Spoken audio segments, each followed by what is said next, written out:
Con esta noche, peculiar, distinta, espero que estéis disfrutando. Estamos contentos de hacer la radio con vosotros y que vosotros, pues nos enviéis también vuestra información interesantísima. Os pedíamos ayuda sobre los cielos de España.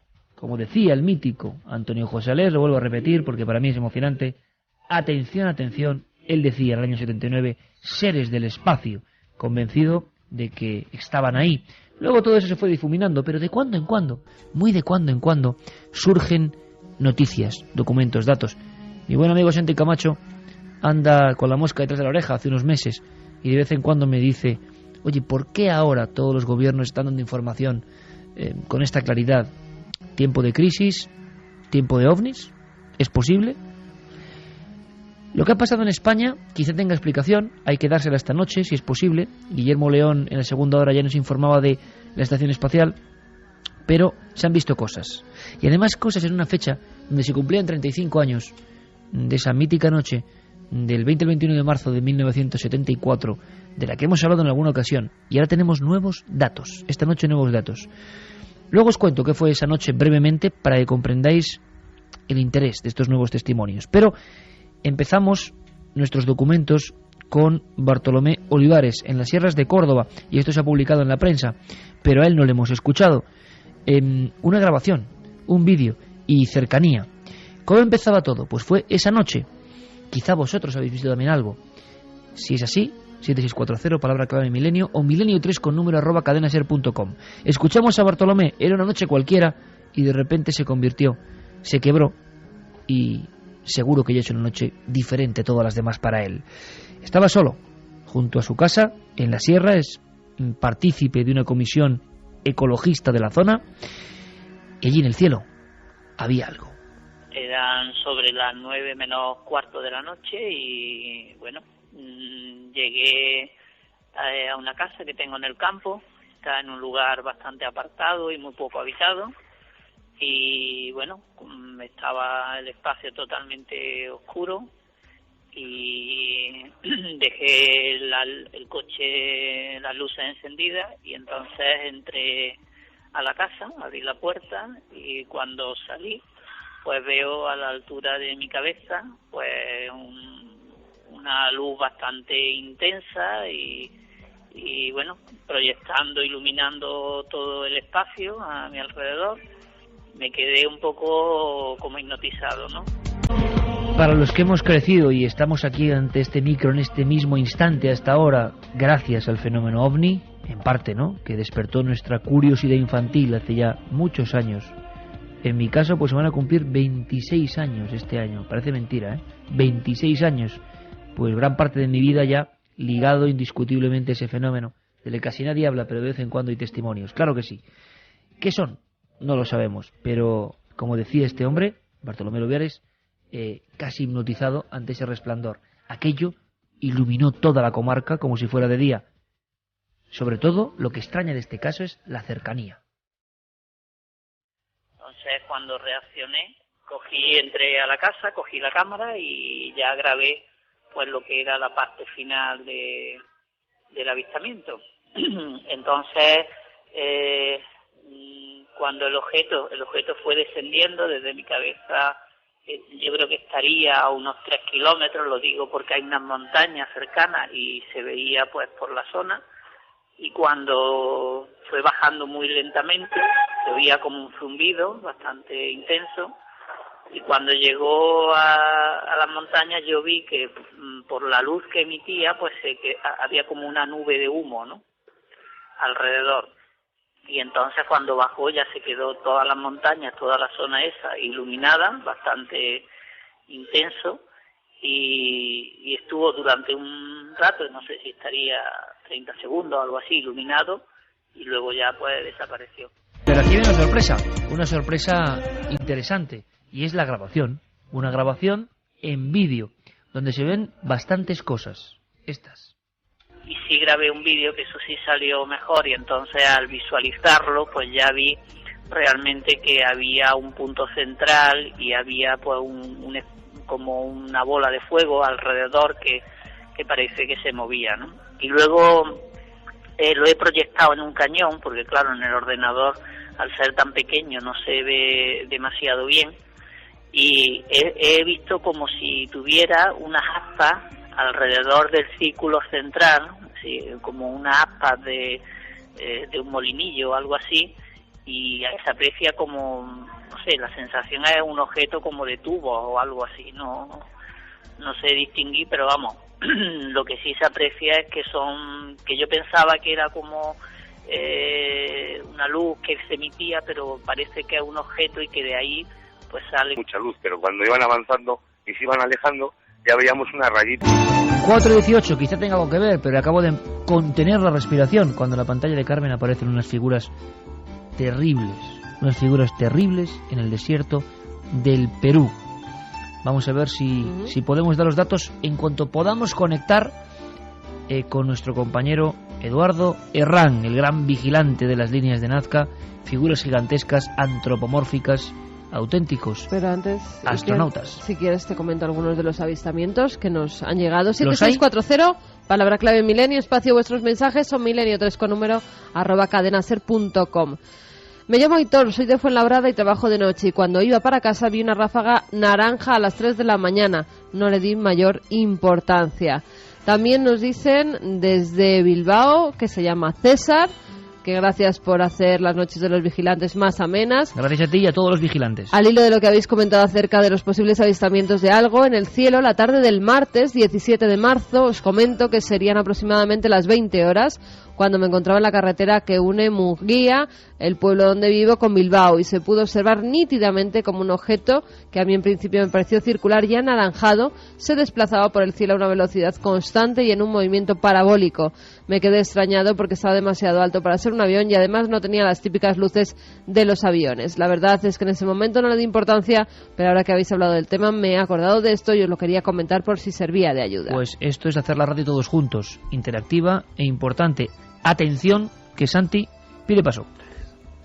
Pues sí, pido paso porque justo cuando estaba oyendo los testimonios de nuestros amigos, pues me he puesto a curiosear y resulta que en las mismas fechas en Estados Unidos se ha dado un incremento de actividad ovni, una oleada, lo que se conoce normalmente, absolutamente increíble, incluyendo avistamientos de objetos gigantescos de tamaño rectangular con luces o faros en las esquinas del rectángulo.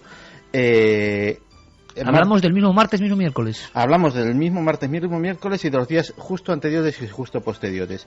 Estamos hablando, por ejemplo, dos ovnis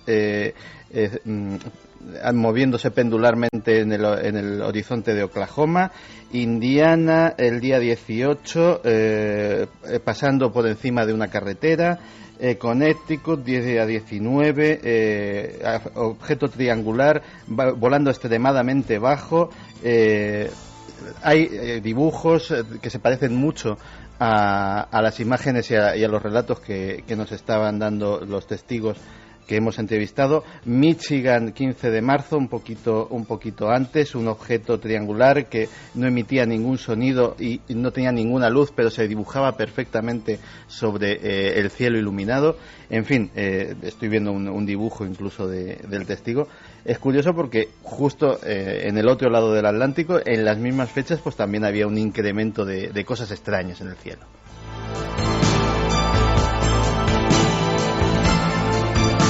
A mí me emociona particularmente hablar de todo esto. Hay muchos amigos que de vez en cuando escriben, yo casi ya no puedo ni contestar pues por mil cosas, pero leo de vez en cuando algunos mensajes que nos llegan y que dicen, Iker, has olvidado del fenómeno ovni, nunca hablas de él. No, es el fenómeno ovni el que tiene que aparecer. Si aparece yo lo cuento. Caramba, ¿cómo voy a olvidarlo si es parte indivisible de mi peculiar vida? Y particular emoción cuando, no sé, uno oye estos testimonios, puede haber de fondo lo que sea. Ahora Santi comenta esto, Carmen da más datos de amigos y encima Yerén nos pone algo que en el fondo para mí resuena todo este fenómeno, este Alan Parsons genuino.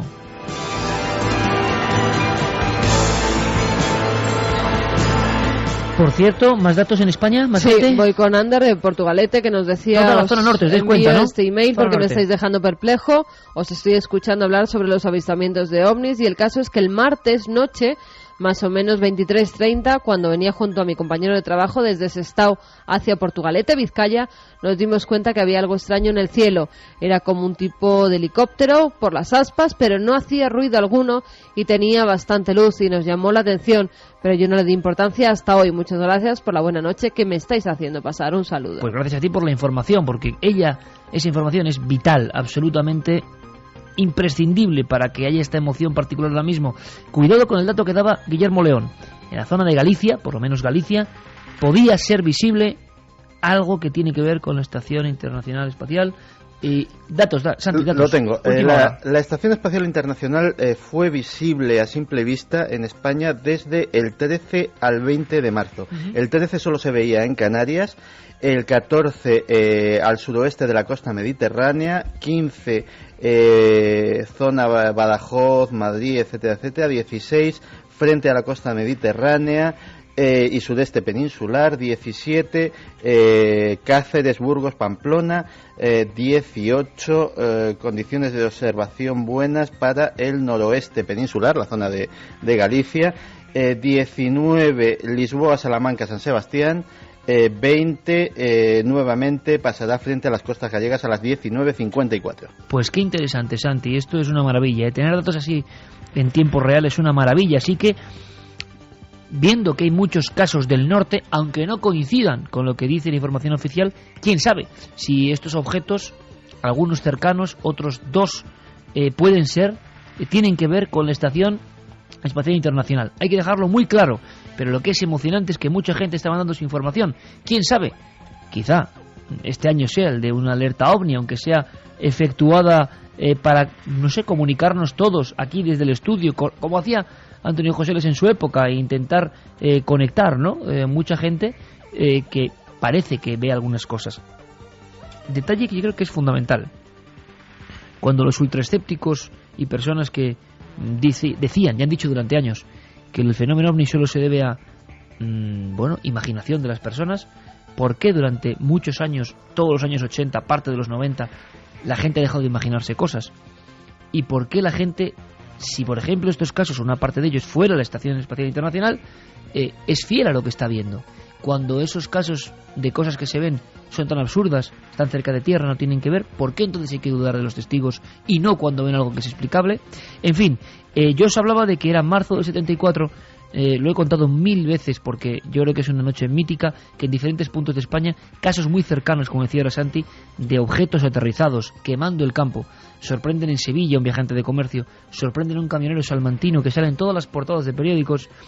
La Guardia Civil en NASA investigan los rascones y huellas no ya de un objeto, sino de un objeto posado y de unos seres.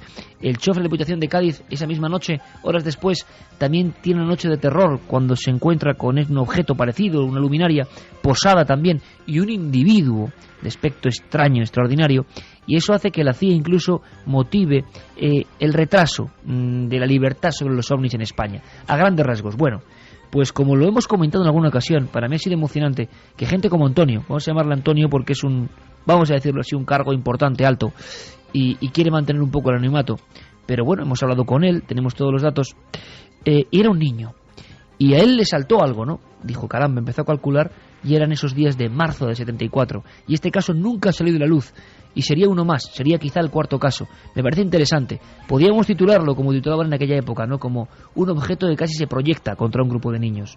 Los niños pensaron que iba a chocarse contra ellos. Ocurrió en las afueras de Mérida, marzo del 74. Sería un caso más de una noche excepcional. Antonio, este es su recuerdo. Me acuerdo como si fuera ayer porque era una noche, era por la tarde, nosotros solíamos irnos a jugar allí a la pesquera. Me acuerdo porque llevaba incluso el uniforme, una zona que está entre el río Guadiana y la zona de las viviendas, ya eso no existe. Estamos hablando ya de hace 35 años. Ya estaba oscurecido, ya era la noche cerrada, eso ya a las 9 o las 9 y pico de la noche, no mucho más, porque sobre las 10 todo el mundo tenía que estar en casa.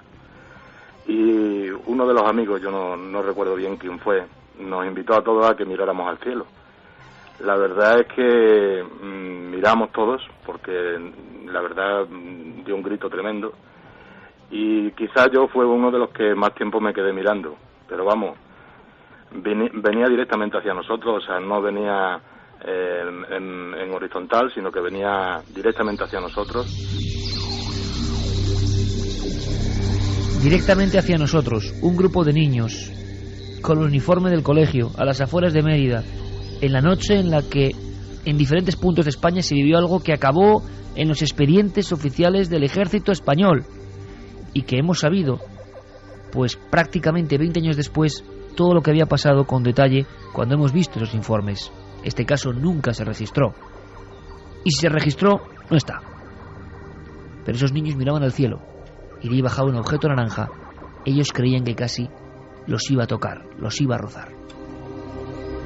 Y era una cosa anaranjada, llevaba una estela. Salimos todos corriendo de tal manera que ninguno pasó por encima de las piedras, todos nos metimos por el fango. Llegamos todos sucios arriba a la zona de las viviendas y la verdad es que nos quedamos asombrados y después incluso se quedó una estela. Bueno, pues nuestros padres nos creyeron porque una señora también lo vio. Y la verdad es que aquello nos quedó, bueno, pues unos días totalmente impresionados, tanto que tardamos mucho en bajar a la pesquera.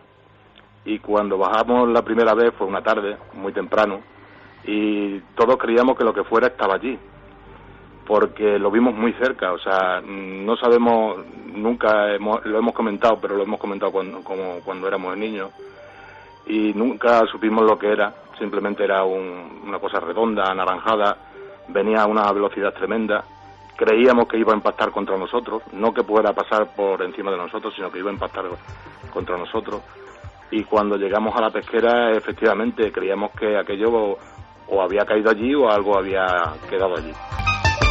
Creíamos que iba a impactar contra nosotros. Suena a caso de otra época, ¿verdad, Santi? Y es un caso de otra época. Pues sí, además me estaba trayendo unos recuerdos muy buenos, porque recuerdo cuando era niño que mi abuela me contaba. Mi abuela se crió en Fuensalida, en la provincia de Toledo. Estaríamos hablando de los años 20, que ella venía un día con un cántaro y iba andando por un camino y de repente vio que algo se le venía encima desde el cielo, y tanto fue así que se arrojó al suelo y tiró el cántaro y el contenido, que no sé si sería agua o leche o vaya usted a saber lo que te haría por lo propio de una actividad campesina, ¿no? Y lo contó y su madre no la creyó y le pegó tremenda paliza por haber derramado aquello. Y muchos años después, ya siendo mayor, empezó a oír las historias de platillos volantes y entonces supo que era aquello que se le había venido encima desde el cielo y que casi decía que se la había llevado por delante, ¿no?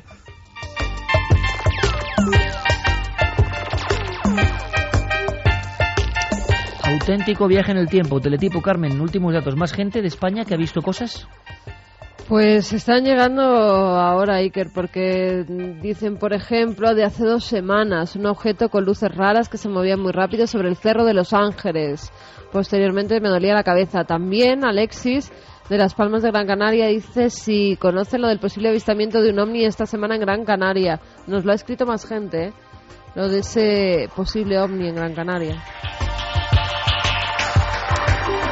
Pues ahora con Oxígeno, segunda parte, mítico donde los haya, en este, como decimos, bucle, ¿no?, que hemos hecho en el tiempo, porque la radio tiene esa facultad, trasladarnos a otras épocas. Hemos conjuntado voces de ayer con las de esta misma semana, porque en nuestro programa no nos vale estar conjeturando, bueno, dialogando sí, porque dialogamos amablemente, pero queremos sobre todo, y ese es nuestro marchamo, que los documentos, los testimonios, lo que está ocurriendo ayer, hoy, hace milenios o ahora mismo, lo escuchéis vosotros. Ese es nuestro trabajo como periodistas.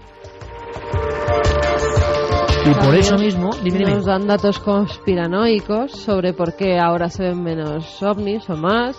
Decía que en los 80 se ven menos ovnis porque el escudo antimisiles de Ronald Reagan impedía su entrada a la Tierra.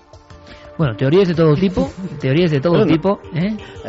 Ahí, de hecho, yo me acuerdo de un autor que en un congreso de estas cosas conspiranoicas me comentaba, decía, tú deberías de saberlo, pero el escudo antimisiles de Reagan no está orientado hacia la Tierra, los misiles están orientados hacia afuera. día me cuentas ese congreso por dentro, ¿eh, Santi? Mira, Muy también bien. a mi padre y hermana le siguió una luz intensa que se mantuvo a la misma distancia y velocidad desde Santa Elena hasta Villanueva del Arzobispo, en Jaén. Me gusta este ambiente, espero que vosotros también. Y ahora vamos a marcharnos ni más ni menos que al Perú. Acaban de llegar y espero, yo no sé si están ya o que estén prontísimo en ikerjimenez.com las Voy a fotos, comprobarlo. porque ahora mismo, amigos, por si faltaba algo en esta noche, hay algo en tiempo real. De vez en cuando surgen nuevas líneas de Nazca, ¿no? Pero es que hay algunas más antiguas. A mí me contaban allí en Nazca que hay una zona que le llaman el Cerro de los Astronautas.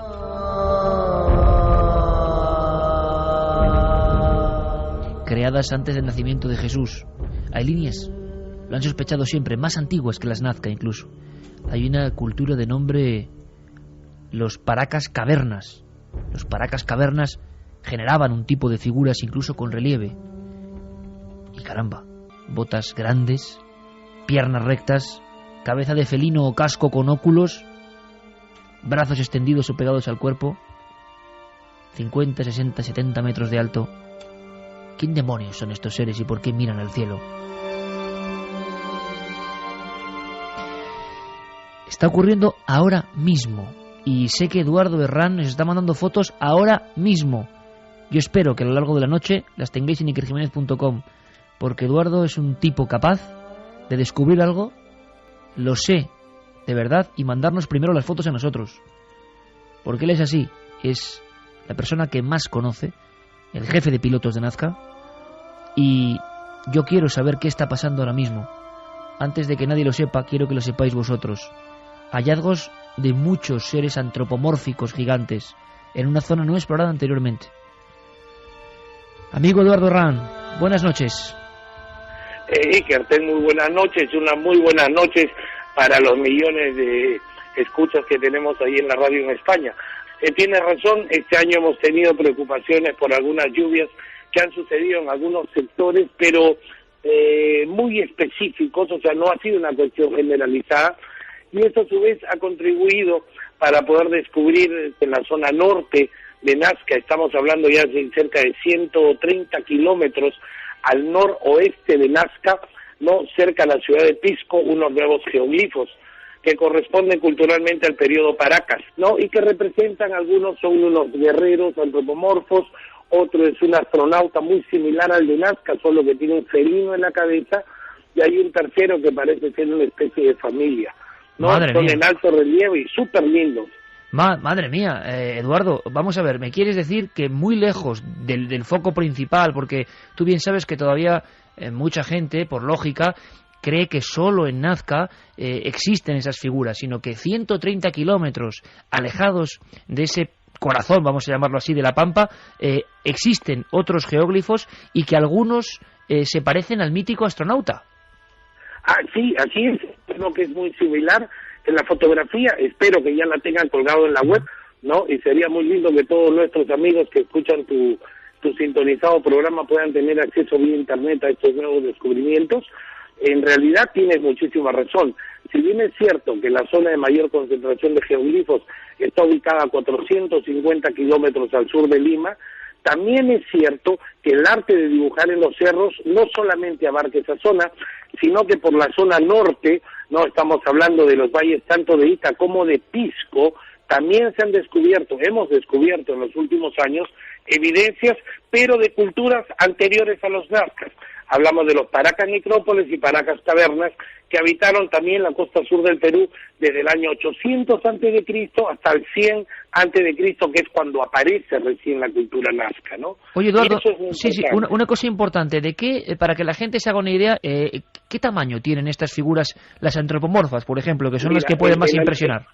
Así es, el antropomorfo con cabeza de felino tiene alrededor de 90 metros de largo por Madre 60 metros de ancho. Por favor, úsenlas y ponlas en la web. Yo todavía no he tenido el tiempo necesario para colgarlas en mi web, pero sí sería lindo que en tu página web la puedas poner como los nuevos descubrimientos en la zona de Pisco. ¿Ya? Los otros son unos antropomorfos un poco más pequeños, que miden alrededor de los 40 metros, pero lo interesante es que son 4 dibujos, uno al costado del otro, ¿no? Que es aparentemente lo que podría ser una familia. Y hay otros que están en la zona de Pisco, ya que ese es increíble, muy cerca donde está el candelabro que tú también conoces, Claro. ¿no? Que son unas aves, ahí hay un personaje antropomorfo, hay unos rostros que son realmente alucinantes. Oye, Eduardo, que como siempre nos das mucha envidia, pero me gustaría hacerte un par de preguntas más. Por ejemplo, Claro que sí. ¿por qué cabezas de felinos, Eduardo? Mira, porque la divinidad, en este caso de los felinos, llámese el puma, llámese los tigrillos que habitaron y habitan en las partes de la sierra, han sido considerados lo mismo que los cóndores como dioses por los antiguos peruanos, ¿no? ¿Y por qué? Porque de alguna manera siempre les anuncia, en el caso del cóndor, que viene el agua, y el felino es por su gracilidad, por su forma de cazar, etcétera, etcétera. Entonces todos estos digamos, dibujos pertenecen en la simbología a lo que viene a ser el panteón de dioses de los antiguos Paracas y Nazcas. Estos han sido no solamente dibujados en los cerros, también han sido dibujados en cerámicas, textiles y en casi petroglifos, en casi todas las evidencias, ¿no?, que giran alrededor de estas culturas que habitaron la costa sur del Perú. Entonces yo creo que es un muy buen momento para hacer esa introspección que tú, que te dedicas con tanto ahínco y con tanto amor a ver este tipo de misterios que son los que al final van a terminar resolviendo alguna de las incógnitas que tenemos nosotros como humanos, ¿no? Qué gran mensaje y qué alegría para mí esta noche, Eduardo, te lo aseguro, con todo el impacto de venir de ese mundo prehistórico, pues hablar contigo. No me he encontrado con la sorpresa de estos hallazgos y digo, hay que llamar al buen amigo Eduardo Herrán. Yo puedo decir que creo que la persona viva que más sabe del asunto Nazca, que más lo siente, que más lo vive. Y oye, una última cosa, porque tenemos, sabes, mucha gente del Perú aquí en España escuchando, ¿no? Es que también se ha difundido que algunas de las líneas o figuras, aparte del descubrimiento, ha habido daños. ¿Es esto cierto?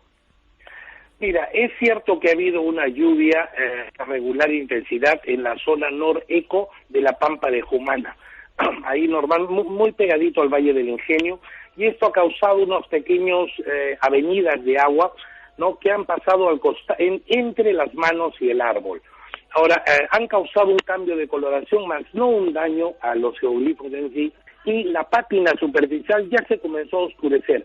No es un fenómeno nuevo, ya ha sucedido otras veces, hemos sido testigos en la inundación del año 1983 y la de 1996, que causaron, digamos, un disturbio que visualmente al día siguiente, a los 2 días de ocurrido, nos llamó la atención a todos y nos asustó.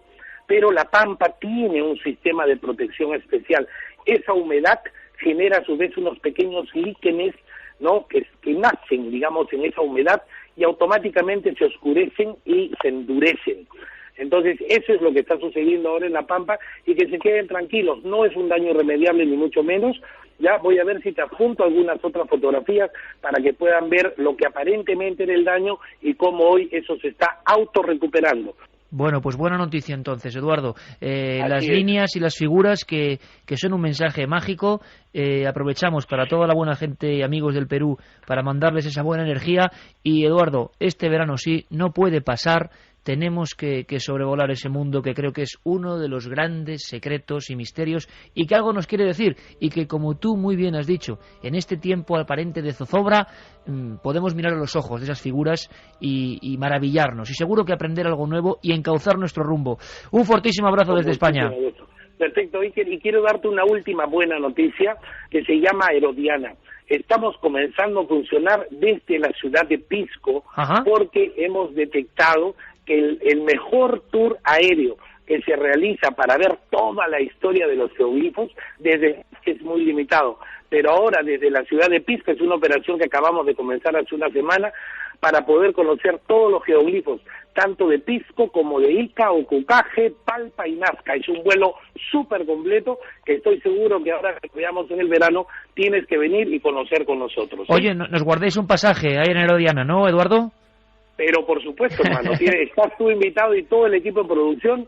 Ya estamos sobrevolando con aviones de última generación, los Caravan nuevos, porque las líneas de Nazca se merecen eso. ¿Sí? Genial. Eduardo Herrán, querido amigo, suerte, un abrazo y gracias como siempre. Listo, maestro, un fuerte abrazo para ti y un muy fuerte abrazo a todos los oyentes de tu programa.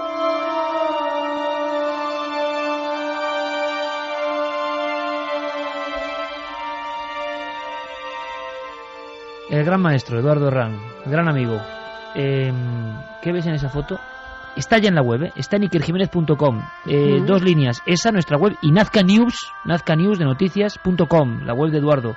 Es increíble la figura. Las ha subido al blog de ikerjiménez.com, ahí las ha subido Guillermo León. Las ha subido ya.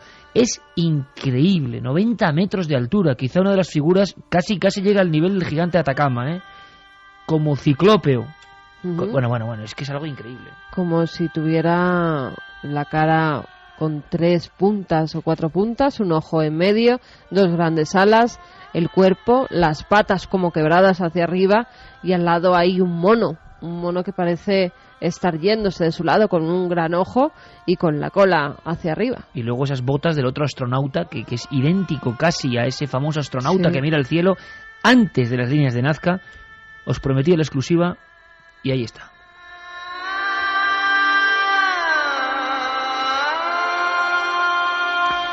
Y ahora, Santi me comentaba que hay tantos datos, tantos informes, aunque sea brevemente antes de meternos en otra historia, Santi, que sí que hay datos de Gran Canaria. En los mismos días se ha hablado de avistamiento ovni. Sí, concretamente en la página web del diario Canarias 7 aparece la noticia titulada Un ovni sobre las Palmas de Gran Canaria. Y hace notar que a primera hora de la tarde del pasado miércoles diversos testigos afirman haber visto 3 objetos en el cielo capitalino con dirección variable. 2 de ellos desaparecen entre las nubes y el restante fue visible durante varios minutos en dirección sur. Hay fotografías que se pueden ver en la página web de este porque diario. Las fotos de Asturias que veíamos eran 3 objetos también, Ahora, una cosa, Santi, si puedes confirmarlo en tiempo real. ¿En Gran Canaria en ese día se podía ver la estación espacial? Pues espérate, que creo que tengo abierto todavía el enlace. Sí. Nos han llegado también fotografías desde Barcelona, nos las enviaba David, dice que tiene más, y aquí podemos ver, mira, el cielo, podemos ver alguna referencia que son los árboles cercanos que tiene, y como una bola de color blanco que sobrevuela la zona de Barcelona. La visibilidad por Canarias era justo una semana antes. De todas formas, las fotografías y los testimonios de los testigos dejan muy claro que es un objeto oscuro que vuela por debajo de las nubes. Es decir, el mismo miércoles. Un día nublado se le ve perfectamente perfilado sobre las nubes, y los testigos afirman que luego 2 de esos objetos desaparecen entre las propias nubes, y una de las fotografías se ve perfectamente que las nubes están de fondo, es decir, que está a una altura inferior.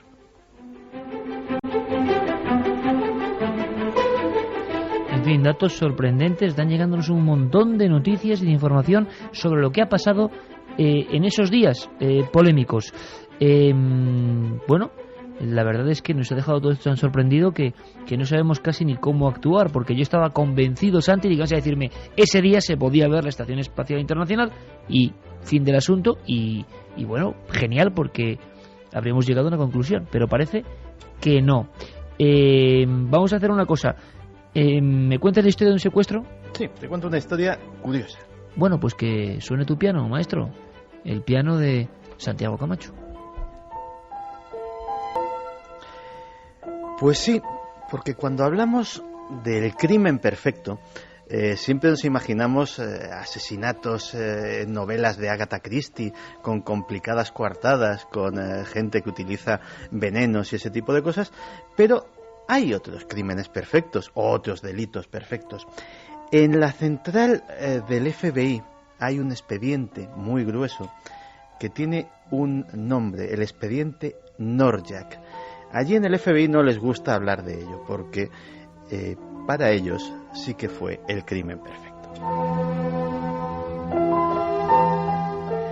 ¿Y qué tipo de crimen fue? Pues tú lo has dicho, fue un secuestro aéreo. Santo Dios. Comunica que ha habido un pequeño alboroto, pero que ya está todo controlado. Comunícalo o disparo. Si me matas, nadie podrá pilotar el avión. Ya me preocuparé de eso luego. De acuerdo, lo haré, pero tranquilízate. Di una sola palabra sobre esto por radio y te juro que las próximas alas que verás serán las de las moscas revoloteando sobre tu podrido cadáver. Pues más o menos esta es la idea que tenemos todos de cómo es un secuestro aéreo, es decir, secuestradores violentos que amenazan con armas de fuego a los pilotos y a la tripulación. Pero el miércoles 24 de noviembre de 1971 ocurrió el secuestro aéreo más extraño de la historia. Un hombre que viajaba bajo el nombre de Dan Cooper, si es que ese era su nombre, que lo dudamos mucho, abordó un Boeing 727 de la Northwest Airlines, concretamente el vuelo 305, que volaba desde Portland a Seattle. Cooper era un tipo que aparentaba unos 40 y tantos, medía 1,80, iba vestido como los mafiosos de las películas, impermeable negro, traje oscuro, camisa blanca, corbata también negra y unas gruesas gafas de sol. Se sentó en la parte de atrás del avión, en el asiento 18C, y nunca se separaba de su maletín. Después del despegue, llamó a la azafata, tal vez querría una bebida. La azafata se llamaba Florence Schaffner. Pero no, el pasajero no quería nada, simplemente le deslizó un sobre que decía ábralo. Ella estaba acostumbrada a estas cosas, era una chica de buen ver, tenía una profesión de azafata y decía, bueno, pues uno más que me quiere dar su teléfono. Así que se lo guardó, pero Cooper le indicó con el dedo que se acercase un momento y le dijo al oído, señorita, es mejor que mire esa nota, tengo una bomba.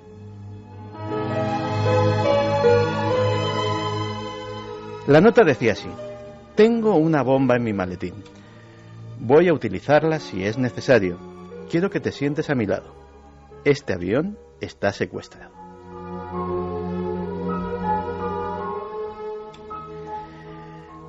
Por si cabía alguna duda, Cooper abrió el maletín y efectivamente allí había cables, lo que parecían cartuchos de dinamita, una batería. Desde luego, si era una bomba simulada, estaba muy bien simulada. Así que empezó el juego de todos los secuestros aéreos, el juego de las demandas. Bien, ahora, ¿qué hacemos? ¿Cuál es el plan? Porque tendréis algún plan, ¿no? Todavía no. No hay planes de emergencia para esta situación. Es algo que no se ha contemplado. Pues ya puedes empezar a contemplar. Esta es una jodida situación que hay que desjoder a la voz de ya. A través de la azafata y por medio de la radio de la cabina, sin que se diera cuenta ninguno de los pasajeros, el desconocido pidió $200.000 en billetes sin marcar de 20, 2 juegos de paracaídas, uno principal y otro de emergencia. Todo ello debía de estar en el aeropuerto de Seattle para cuando llegase el avión. También un camión para que repostase y pudiese despegar. Si no se cumplían sus demandas, la bomba haría explosión.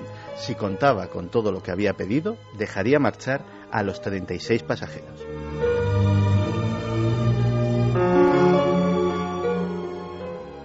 Efectivamente, las autoridades, bastante extrañadas sobre todo por lo de los paracaídas, decidieron cumplir las demandas. Cooper, que durante todo el trayecto se mostró amable, incluso la azafata dijo que era un tipo encantador, estuvo conversando, parecía un tipo tranquilo. Efectivamente, cuando le subieron el paquete que contenía los paracaídas, los $200.000, etcétera, etcétera, discretamente dio orden de que se podía desalojar el avión. Eso sí, se tenía que quedar la tripulación. Les indicó que la cabina no tenía que presurizarse, que tendrían que volar lo más despacio y lo más bajo posible. Cuando esas demandas se cumplieron, al llegar sobre cierta zona del estado de Washington, los pilotos notaron que la rampa trasera empezaba a abrirse. Cooper había saltado. Y nunca más se volvió a saber de Cooper. Durante 8 semanas se rastrearon aquellos bosques sin dar ni rastro de él. El FBI, la versión oficial, era que Cooper no podía haber sobrevivido a ese salto.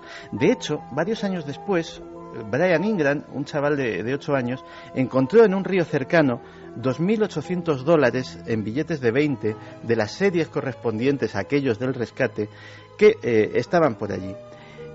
Eso podía indicar que se había ahogado, tal vez, pero algunos expertos forenses dijeron que esos billetes, los patrones de descomposición, no coincidían para nada con la fecha del secuestro. Alguien los había dejado ahí para hacerse pasar por muerto. La última noticia la tenemos de otro niño excursionista que en 2004 encontró en la zona, enterrado, un paracaídas.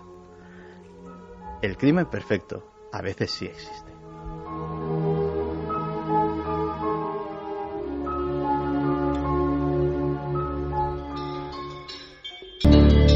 Magistral, sencillamente magistral. Yo estaba viendo, me estaba imaginando la cara del tipo con el maletín a medio abrir. Y ahora un poco de alegría para todo el mundo, ¿verdad, Carmen? Claro que sí, acabamos como siempre con alegría y con los mensajes de nuestros oyentes. Mira, Roberto desde Granada nos decía: hola amigos de Milenio 3, estoy disfrutando como cada sábado con vosotros cuando he escuchado la historia de la ruta M6 en Sudamérica y viendo el vídeo que hay en el blog me he sobrecogido. A16 en Sudamérica. ¿Podría M6, ser el Inglaterra. mismo caso que comentasteis en televisión hace tiempo de la figura que había en el cruce? Sí, es que es de ese tipo, se refiere a Iquique, Chile. Sí, es. Exactamente. Guillermo de Santibáñez dice: increíble, Nazca sigue mostrando sus secretos. ¿Qué nos quedará por descubrir? Estoy deseando ver las fotos. Pues en el blog de ikerjimenez.com las tiene. O sea, en la web pulséis dentro de blog, que está ahí muy aparente, y ¡pum! Se entra con todas las noticias. Pablo Jesús Gómez Amado nos dice: mi novia es chilena y por eso estuve varias veces en Chile. En esa misma carretera hace más o menos un año hubo un accidente de un autobús donde murieron varias niñas, nos lo comentaron cuando estábamos allí, pero las supervivientes declararon que el conductor no había tenido la culpa, que algo pasó en ese tramo del accidente. De hecho, el conductor salió en libertad cuando todo apuntaba a que él era el culpable. Lulu de Madrid, que ha metido en la cama a su perrita y a sus 4 cachorritos porque está pasando mucho miedo con esto de las apariciones. Bueno, pero viene acompañada, ¿no? Bueno, pues que nos mande una foto de su perrita y de sus 4 cachorrillos, que nos encantan. Y ahora que llega Semana Santa, por Dios, que no abandonen animales, que ya está bien. Que siempre que tenemos vacaciones, a quien más nos quiere, a quien no nos falla nunca, a ese abandonamos. Pues eso, que no lo hagan. Que iremos siempre en contra de esos que abandonan animales.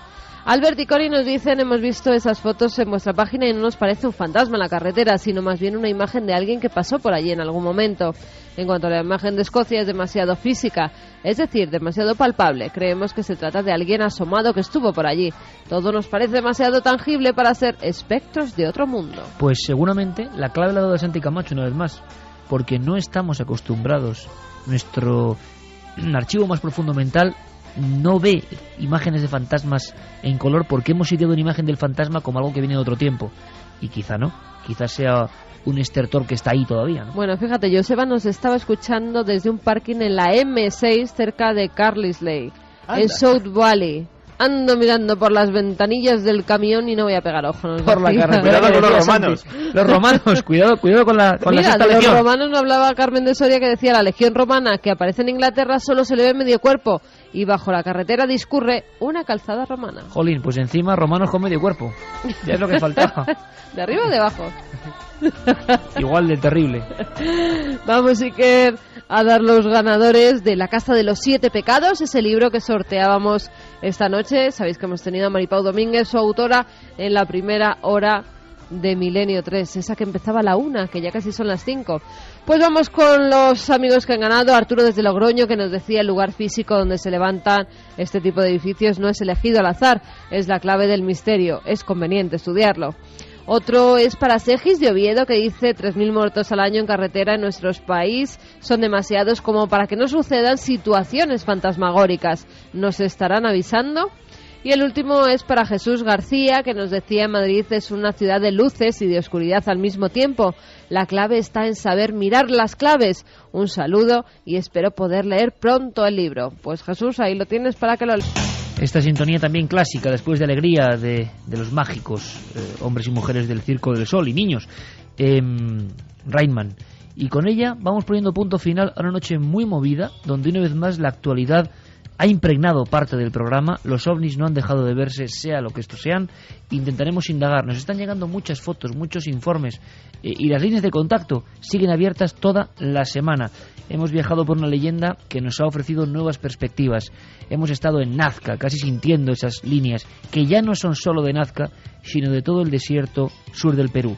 Los Paracas nos dejaron su mensaje.